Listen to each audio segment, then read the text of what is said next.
Hello again to everyone and welcome back to the channel. I'm Charles Nathan, your friendly guide helping you to navigate the shadowy swamp that is the modern British state. Today we're going to take a quick look at the recent green paper published by the Department of Culture, Media and Sport, entitled Watch This Space. There's a link down below as always, and don't make the mistake of conflating it with the ongoing discussions surrounding the BBC Charter renewal. These are in fact two different things. Of course, there's a connection and a relationship between them, but this green paper is discussing the future of public service media more generally. In case anyone's wondering, public service media basically refers to the first 5 channels on your TV when you turn on and look at the guide. So that's the BBC, ITV, channels 4 and 5, also including STV and S4C as well. This preferred positioning, or top billing if you want to put it that way, is referred to by regulators and the TV industry as prominence, and it's a regulatory requirement that the public service media broadcasters always get TV guide prominence. That's why no matter what kind of TV you buy or set-top box, you'll always see those first 5 channels in the same order. It's a legal requirement.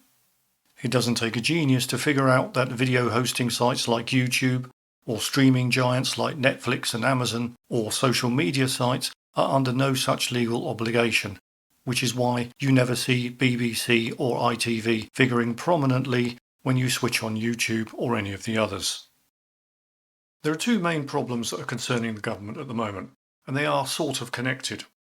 The first is that fewer and fewer people are watching public service media in the internet age. And the secondly is that fewer and fewer people trust public service media in the internet age.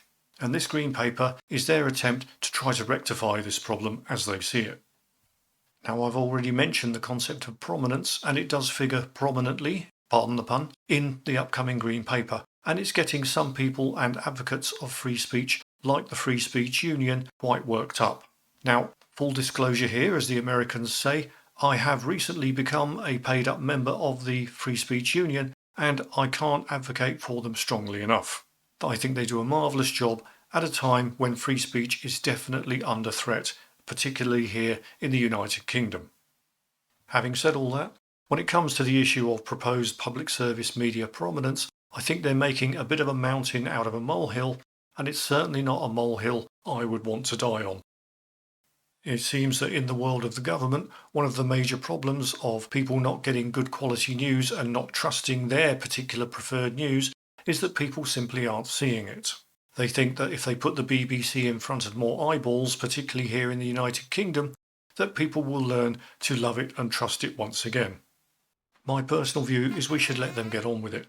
There are plenty more pressing issues to be dealing with. The fact that the BBC is number 1 on my TV guide is not going to make me more likely to watch it. And it's going to be the same if they ever get it together with YouTube to make that happen.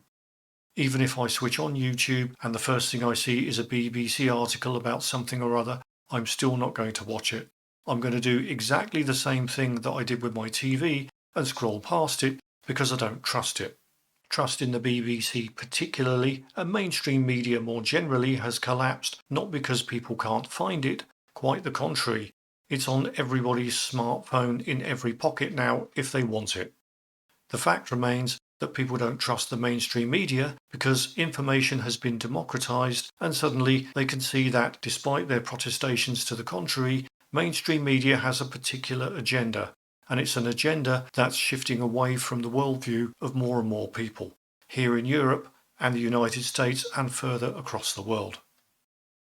The simple fact is that more and more people are tired of the endless condescending fact checks and the never-ending secular liberal technocratic globalism which is dressed up in the garb of objectivity but is in fact nothing of the sort. It's just promoting the establishment worldview. And that's what people are turning their backs on. So the fact that it's shoved in front of more eyeballs isn't going to make any difference at all. In fact, it might even make the government's problem worse. The underlying collapse in support for secular globalism is what is actually driving this collapse in support for the BBC and other public service broadcasters. Tinkering with YouTube or Facebook or any of the others isn't going to solve that fundamental cultural and political problem.